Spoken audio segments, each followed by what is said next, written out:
Rumors have swirled in Beijing in recent weeks that China's seemingly invincible leader, Xi Jinping, is in trouble, dogged by a protracted trade war with the US, a slowing economy and a public health scandal involving thousands of defective vaccines given.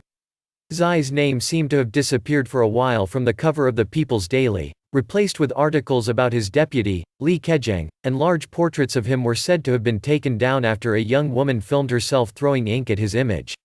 On the 13th of July, online reports claimed there was gunfire in central Beijing as a coup unfolded. A cryptic slogan emerged online: "No one will rest while Ocean takes over the military," a reference to a rival politician taking power. This week, an essay by a law professor at Tsinghua University, one of the country's top schools, made the rounds on Chinese social media. The essay, "Our Dread Now and Our Hopes," by Xu Zhongrun offered one of the most direct criticisms of the Chinese government under Xi's direction. Referring to Xi only as that official, Xu accused him of reversing years of reforms, effectively returning China to an era of totalitarian politics and a style of dictatorship last seen under Mao Zedong.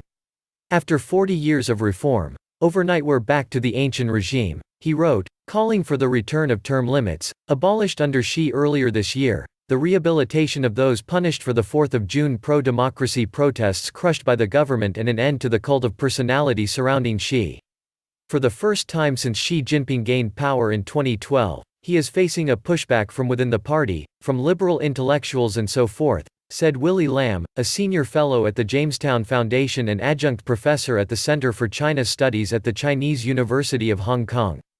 The pushback is also emerging in other ways. A group of alumni from Tsinghua published an open letter on Wednesday calling for the sacking of a professor over his claims China had emerged as the world's top superpower. That dissent, while very unlikely to push Xi from power, could impede what had appeared to be his absolute hold over the party and the government. His position is safe, Lam said.